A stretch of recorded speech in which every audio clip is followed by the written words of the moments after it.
Hello, કેમ છો બધા? તો છેલ્લે આપણે જોયું હતું, બરાબર?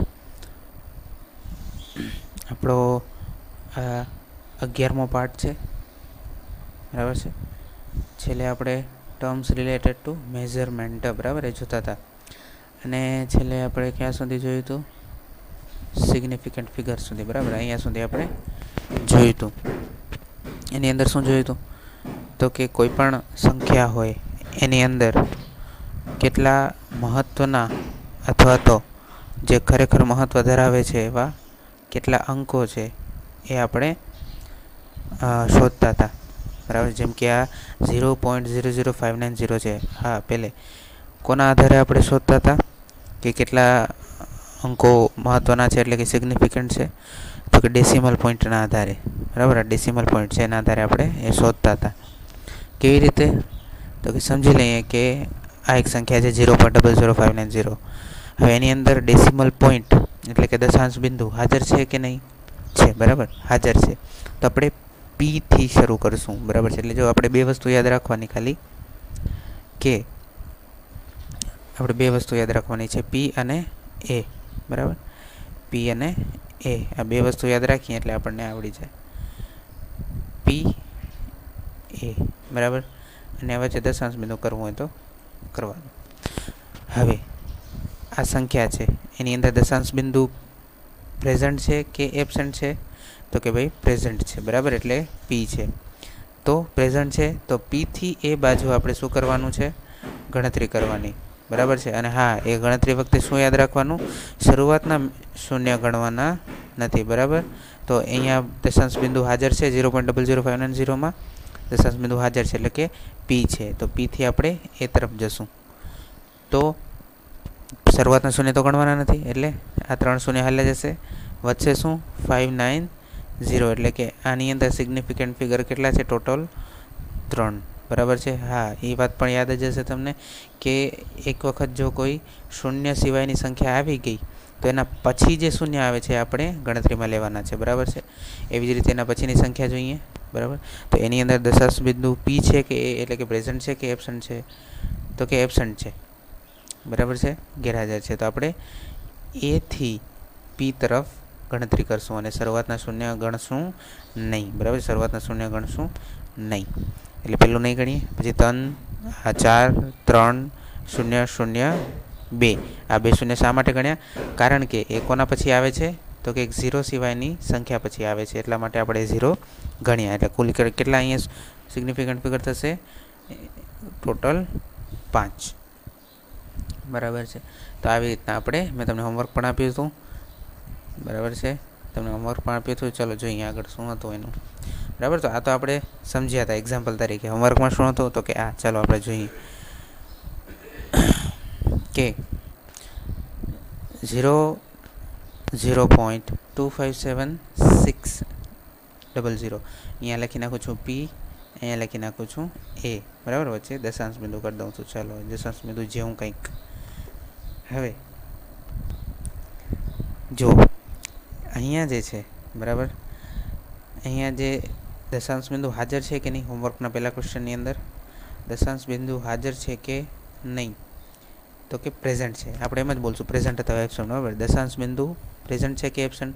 તો કે પ્રેઝન્ટ છે. તો આપણે કઈ બાજુ આપણે ગણશું? પ્રેઝન્ટથી શરૂ કરીને એબસન્ટ બાજુ, બરાબર. અને શરૂઆતના શૂન્ય ગણશું આપણે? નહીં ગણીએ. ચાલો, તો આપણે કેટલી સિગ્નિફિકન્ટ ફિગર થશે? 1, 2, 3, 4, 5, 6, બરાબર. આ છેલ્લા શૂન્યને શા માટે ગણીએ છીએ? કારણ કે કોના પછી આવે છે? તો કે 0 સિવાયની સંખ્યા પછી આવે છે. તો કેટલા સિગ્નિફિકન્ટ ફિગર છે અહીંયા? 2, 3, 4, 5 ને 6. તો પહેલામાં જે છે શું જવાબ આવશે? 6, બરાબર. 6 સિગ્નિફિકન્ટ ફિગર છે. ચાલો, એના પછી હવે બીજા નંબરની સંખ્યા આવી. શું એની અંદર દશાંશ બિંદુ પ્રેઝન્ટ છે કે એબસન્ટ? તો કે એની અંદર તો એબસન્ટ છે, ગેરહાજર છે. તો આપણે ક્યાંથી ગણશું? એબસન્ટ ટુ પ્રેઝન્ટ, બરાબર. શરૂઆતના શૂન્ય ગણશું નહીં. અહીંયા શું થશે? 1, 2, 3, 4, 5, 6, બરાબર. અહીંયા પણ કુલ કેટલા છે? 6, બરાબર. અહીંયા પણ કુલ 6 સિગ્નિફિકન્ટ ફિગર છે. ચાલો, પછીની સંખ્યા. શું અહીંયા ડેસિમલ પોઈન્ટ એટલે કે દશાંશ બિંદુ પ્રેઝન્ટ છે કે એબસન્ટ? તો કે પ્રેઝન્ટ છે, એટલે ક્યાંથી ગણશું? પ્રેઝન્ટ ટુ એબસન્ટ બાજુ. તો શરૂઆતનું છોડી દેશું, बराबर है 0 पछी 1 2 3 4 5 6 अहींया पण केटला छे सिग्निफिकंट फिगर 6 छे। पछी चलो अहींया अहींया डेसिमल पॉइंट एटले के दशांश बिंदु प्रेजेंट है कि एब्सेंट प्रेजेंट है तो प्रेजेंट टू एब्सेंट गणशो। शरूआतना शून्य आपणे ચોકડી मार दे एटले नहीं गणीए तो अहींया कुल केटला छे 4 बराबर। अहींया कुल 4 सिग्निफिकंट फिगर है। हवे 45 किलोवोट एटले 45 किलोवोट ने जो आपणे लखीए तो 45,000 थशे। 45 ની પાછળ 3 મીંડા। હવે અહીંયા જોઈએ દશાંશ બિંદુ પ્રેઝન્ટ છે કે એબ્સન્ટ તો કે એબ્સન્ટ છે તો ક્યાંથી ગણશું એબ્સન્ટ ટુ પ્રેઝન્ટ અને શરૂઆતના શૂન્ય આપણે ગણશું નહીં એટલે અહીંયા કુલ કેટલી સિગ્નિફિકન્ટ ફિગર છે 2 બરાબર છે। 45 ની અંદર 4 અને 5 એટલે 2 પછી 0 માં डेसिमल पॉइंट एब्सेंट है बराबर है एटले एब्सेंट टू प्रेजेंट गणीए तो अहींया पण 2 ज थशे बराबर। शरूआतनुं शून्य तो नहीं गणीए बराबर। गणतरी समय एब्सेंट टू प्रेजेंट 9 અને 0 ए 2 ज खाली सिग्निफिकंट फिगर है। अने अहींया तमे जो जोशो तो 98 मिली एम्पियर एटले के 0.098 बराबर આવી રીતે बराबर 0.09 अहींया डेसिमल पॉइंट प्रेजेंट है एब्सेंट है प्रेजेंट है एटले प्रेजेंट टू एब्सेंट गणतरी करशुं बराबर है। शरूआतना बिंदुओने शरूआतना शून्य नहीं गणीए एटले अहींया पण केटला थशे 2 सिग्निफिकंट फिगर थशे बराबर। तो આવી રીતના આપણે સમજી શકીએ છીએ। ચાલો હવે આવે છે टाइप्स ऑफ एरर्स એટલે કે જે સાધન છે બરાબર એ કોઈ દિવસ આદર્શ નથી હોતું એટલે કે તમારી સર્કિટમાં જે કરંટ કે વોલ્ટેજ છે બરાબર એટલે તમને સમજી લો કરંટ માપવો છે તો તમારી સર્કિટમાં જેટલો કરંટ વહે છે એક્ઝેક્ટ એટલો જ કરંટ જે છે એ नहीं मापी सके बराबर है। एनाथी थोड़ोक ओछो जनरली मपाय बराबर कारण के एरर्स वच्चे आवी जाए बराबर है। हवे ई एरर्सना कया कया प्रकार है 3 प्रकार है ग्रोस सिस्टमेटिक अने रेन्डम आ एररना प्रकार है। हवे आमां शुं आवे छे आपणे आगळ जोईए। सौथी पहले आवे छे ग्रोस एरर बराबर। मैं तमने एरर पहले पण कीधुं कि एरर शुं छे बराबर। एरर शुं छे तो कि measured value minus true value बराबर एटले के तमारी ट्रू वेल्यू थी तमे जे मापी है ए वेल्यू केटली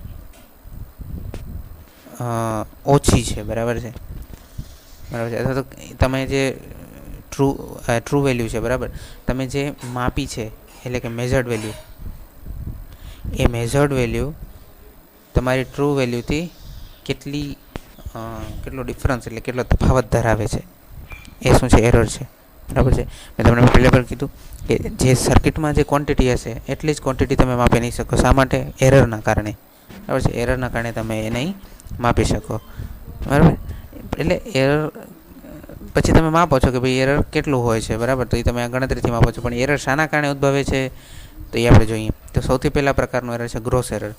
हवे आ ग्रोस एरर शेना कारणे होय छे तो एक्सपेरिमेंटल मिस्टेक्सना कारणे कोना कारणे होय छे एक्सपेरिमेंटल मिस्टेक्स एटले शुं तो कि तमे प्रयोग करता हो अने ए दरमियान तमे कंईक मिस्टेक कर दो बराबर ए जेम के तो कि लूज कनेक्शन बराबर लूज कनेक्शन होय अथवा तो खोटी गणतरी करी होय आपणे बराबर अथवा तो कोई खोटी रीते आपणे इंस्ट्रुमेंट ने हेन्डल कर्युं होय बराबर। एटले कि कहेवानो अर्थ शुं छे कि समझी लो कि तमे આપણે આગળ જોઈએ બરાબર ગ્રેવિટી કંટ્રોલ મેથડ અને સ્પ્રિંગ કંટ્રોલ મેથડ બે છે।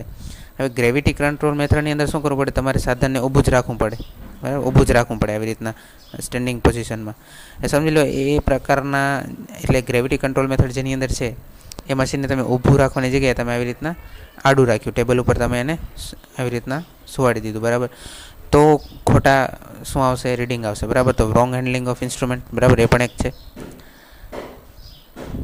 टेकिंग इनकरेक्ट वेल्यूज बराबर एटले के समझी लो कि जनरली आपणे केवी रीतनुं होय कि जे इंडिकेटिंग इंस्ट्रुमेंट होय बराबर इंडिकेटिंग इंस्ट्रुमेंट होय एनी पर शुं होय एक स्केल होय આવી રીતે અને એ સ્કેલ ઉપર આવી રીતના પોઈન્ટર હોય। હવે પોઈન્ટર એકદમ સ્કેલને અડીને તો હોય નહીં વચ્ચે કંઈક જગ્યા હોય બરાબર વચ્ચે જે છે આપણને ખબર છે જગ્યા હોય છે આવી રીતે થોડીક જગ્યા હોય બરાબર છે। હવે સમજી લો કે તમે અહીંયા ત્રાસમાંથી જોવો છો બરાબર તો પછી તમને આ કાંટો જે છે એ एक्चुअल વેલ્યુ સમજી લો 5 છે એની ઉપર નહીં દેખાય પણ કેની ઉપર દેખાશે તો કે 5 પોઈન્ટ કંઈક 5 ઉપર કદાચ તમે બીજી કોઈ બાજુથી જોશો ત્રાસમાં તો એ તમને કંઈક 4 પોઈન્ટ સમથિંગ ઉપર દેખાશે 9, બરાબર. તો કહેવાનો અર્થ એ છે કે ખોટી વેલ્યુ જે છે તમે મેઝર કરી લો, બરાબર. તો એના કારણે પણ થોડી એરર આવી જાય. પછી સમજી લો કે તમે વેલ્યુને મેમરાઇઝ કરો છો, એટલે સમજી લો કે તમે રીડિંગ બરાબર લો છો, જેમ કે 5 આવ્યું, પછી 7.5 આવ્યું, બરાબર. બીજી વખત એક્સપેરિમેન્ટ કર્યો, ત્રીજી વખત એક્સપેરિમેન્ટ કર્યો તો 4.5 આવ્યું. હવે તમે શું કર્યું, તો લખી લેવાની જગ્યાએ તમે શું કર્યું, હા હું યાદ રાખી લઈશ એમ કરીને યાદ રાખી. પછી જ્યારે ગણતરી કરવાની આવી ત્યારે તમને થયું કે આ 5 તો શરૂઆતમાં હતું, પણ પછી આ 7.5 હતું કે 5.7 હતું, બરાબર. એ તમે ભૂલી જાઓ ને 7.5ની જગ્યાએ 5.7 લઈ લો તો શું થાય, ખોટી ગણતરી થાય, બરાબર. એટલે એરર આવે, બરાબર, તમારા જવાબમાં. એટલે આ શું છે, એક્સપેરિમેન્ટલ મિસ્ટેક છે, એટલે કે જે કોના વડે થાય છે, જનરલી હ્યુમન, એટલે કે આપણા વડે જ થતી હોય છે. હ્યુમન એરર જનરલી આપણે કહી શકીએ હ્યુમન એરર, બરાબર. તો આ હ્યુમન એરર પણ છે, બરાબર છે. એટલે અહીંયા લખેલું છે જો કે બીકોઝ ઓફ હ્યુમન, બરાબર છે. અહીંયા લખેલું છે બીકોઝ ઓફ હ્યુમન, બરાબર. જો અહીંયા લખેલું છે બીકોઝ ઓફ હ્યુમન, બરાબર છે. તો એક ગ્રોસ એરર અને હ્યુમન એરર પણ તમે કહી શકો. હવે શું કહેવામાં આવે છે અને ઘટાડવી કેમ, તો કે this error is not common to observer, બરાબર. એટલે કે સવાલ નથી, બરાબર. હું છું તો હું કોઈક અલગ રીતે કનેક્શન કરીશ, કોઈ, બરાબર છે, કોઈક અલગ રીતે હું યાદ રાખીશ, બરાબર. સમજી લો કે આપણે યાદ લઈએ 5, 7.5, બરાબર છે, અને 8.5, બરાબર. હવે હું આ સાચી વેલ્યુ છે, હવે હું યાદ રાખું છું અને પછી લખું છું ગણતરીમાં 5.5, 5.7 અને 8.5, બરાબર. આ 3 તમે લખો છો. 5 તો શરૂઆતમાં છે જ, તમે અહીંયા સાચું લખો છો 7.5, પણ અહીંયા છેલ્લે શું કરો છો, 5.8 કરી નાખો છો, બરાબર. તો આ પણ એરર બદલી ગઈ. એટલે શું કહે છે કે આ એરર જે છે એ કોમન નથી, બરાબર, નોટ કોમન ટુ ઓબ્ઝર્વર. એટલે કે ઓબ્ઝર્વર ટુ ઓબ્ઝર્વર બદલાય છે, એટલે જે પ્રમાણે ઓબ્ઝર્વર બદલાશે, એટલે કે રીડિંગ લેવાવાળો બદલાશે, એ પ્રમાણે એરર પણ બદલાશે. અને કેવી રીતે રિડ્યુસ કરી શકાય, તો કે એક્સપિરિયન્સ અને નોલેજ, બરાબર છે. એક્સપિરિયન્સ અને નોલેજની મદદથી. એટલે શું, તો કે તમે જેટલું વધારે એક્સપેરિમેન્ટ કરો, જેટલું વધારે તમને એનો અનુભવ થાય, તો તમારી એ એરર જે છે ઓછી થઈ શકે, બરાબર. એટલે તમે જેમ જેમ વધુ ને વધુ એક્સપેરિમેન્ટ કરો એટલે શું થાય, વધુ ને વધુ તમે તકેદારી રાખતા થાઓ, બરાબર. એટલે શું થાય, એરર ઓછી થાય. ચાલો, પછી આવે છે સિસ્ટમેટિક એરર.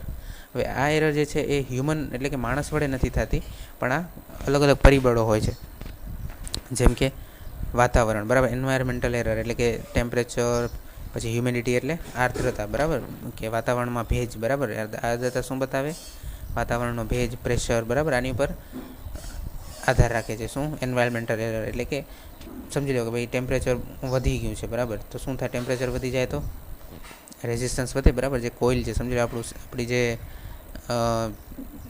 ઇન્સ્ટ્રુમેન્ટ છે એની અંદર આ કોઇલ છે, તો ટેમ્પરેચર વધશે એટલે કોઇલનું રેઝિસ્ટન્સ પણ વધશે, અને એના કારણે આપણા ઓની અંદર પણ ફેરફાર આવશે, રીડિંગની અંદર પણ ફેરફાર આવશે, બરાબર. તો આ સિસ્ટમેટિક એરર જે છે એ હ્યુમન એરર નથી, એટલે કે માણસ વડે થતી નથી, પણ આ એન્વાયરમેન્ટના કારણે થાય, ઇન્સ્ટ્રુમેન્ટલ એરર હોય, બરાબર. એન્વાયરમેન્ટના કારણે કેવી રીતે, તો કે આ એન્વાયરમેન્ટલ એરરની અંદર આ બધા પરિબળો પણ અસર કરે.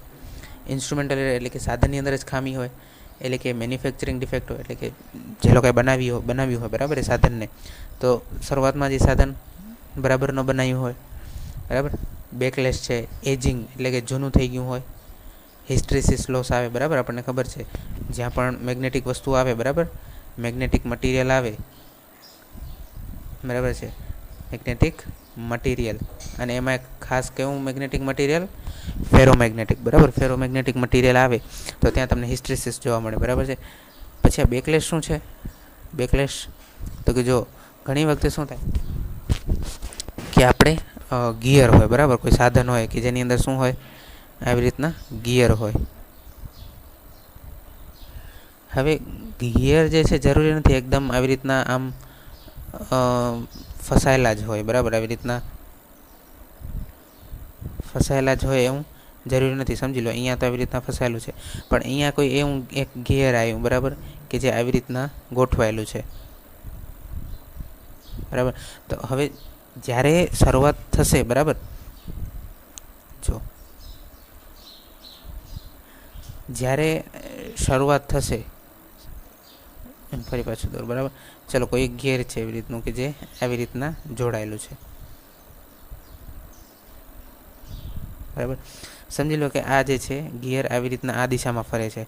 તો શરૂઆતમાં જો આ અહીંયા સુધી આવશે ને ત્યાં સુધી આ ગિયર તો ફરશે જ નહીં. એટલે આ જે છે બરાબર, એટલે આ તો ફર્યું પણ આગળ ન ફર્યું, બરાબર, આગળ એ મોશન ટ્રાન્સફર ન થઈ. તો આ જે ગેપ રહી ગયો એને શું કહેવાય? બેકલેશ. એજિંગ એટલે જૂનું થવું. હિસ્ટ્રેસિસ લોસ ખબર જ છે, બરાબર. હિસ્ટ્રેસિસ લોસ તેની અંદર થાય ફેરોમેગ્નેટિક મટીરિયલ જે હોય, બરાબર, ફેરોમેગ્નેટિક મટીરિયલ, બરાબર છે, એની અંદર શું થાય? હિસ્ટ્રેસિસ લોસ, બરાબર. એ લોસ આવે એક રીતનો. એટલે જોવું હોય તો સમજવું હોય તો જો આવી રીતનું છે. એક કર્વ હોય, બરાબર, ફેરોમેગ્નેટિક મટીરિયલ માટે BH કર્વ હોય. B એટલે ફ્લક્સ ડેન્સિટી, H એટલે magnetic field intensity. Flux density એટલે શું? તો કે ફ્લક્સ જે છે એટલે કે મેગ્નેટિક ફ્લક્સ જે છે એ કેટલું ગાઢ છે, બરાબર. કોઈ એક ચોક્કસ એરિયા લઉં, બરાબર, આ એરિયાની અંદર, બરાબર, આ મેગ્નેટિક ફ્લક્સ કેટલું જે છે ડેન્સ છે, ગાઢ છે. સમજી લો અત્યારે અહીંયા આટલું છે, બીજું એક એટલો જ એરિયો લઉં છું, બરાબર, એરિયા લઉં છું એટલો, એની અંદર આવી રીતનું છે. તો કઈ ફ્લક્સ ડેન્સિટી વધુ કહેવાશે? આ પહેલી વાળી, બરાબર. તો ફ્લક્સ ડેન્સિટી વિરુદ્ધ મેગ્નેટિક ફ્લક્સ ઇન્ટેન્સિટી એટલે કે કેટલું તીવ્ર છે. તીવ્રતાને ફ્લક્સ ડેન્સિટી સાથે કેવી રીતના લાગે વળગે, બરાબર, એ જોઈએ. સૌથી પહેલે આ કર્વ જોઈ લો, બરાબર. આ પાંદડા જેવું એક કર્વ હોય, તમને ખબર હોય કદાચ, બરાબર. તો આ જે છે શું છે? Flux density. હવે જો અહીંયા શું થાય છે કે તમે આ એક્સટર્નલ મેગ્નેટિક ફિલ્ડ, બરાબર, આ એક્સટર્નલ આપણે બારેથી લગાડ્યું છે. ચાલો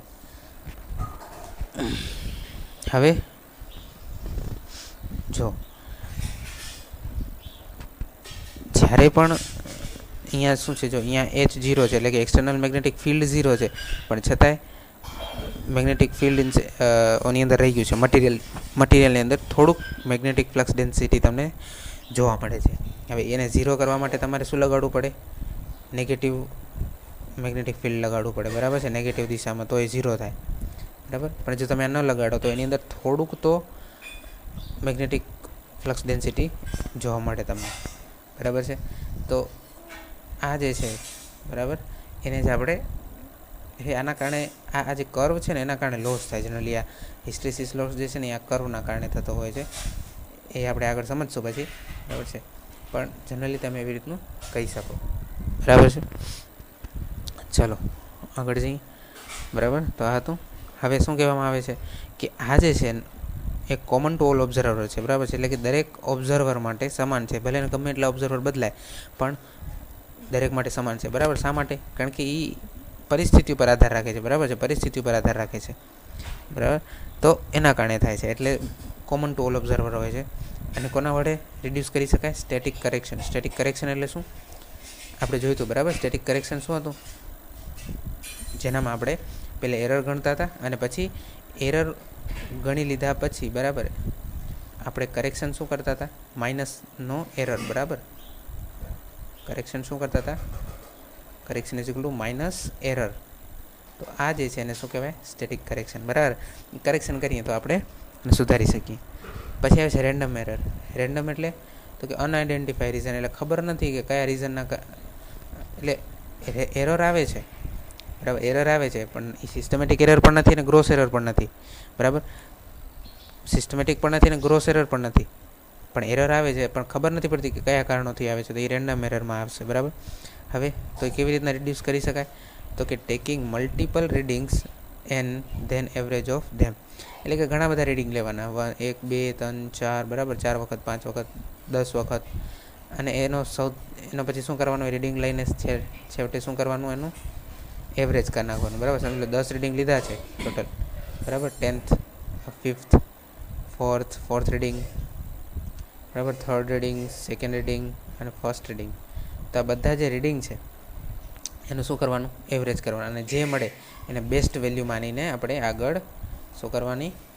ગણતરી કરી નાખવાની, બરાબર છે. તો આવી રીતના આ છે, બરાબર. તો આગળ હવે આપણે જોશું, બરાબર, આવતા લેક્ચરમાં આગળ વધારે, બરાબર. તો અત્યારે અહીંયા સુધી જ આપણે રાખીએ છીએ.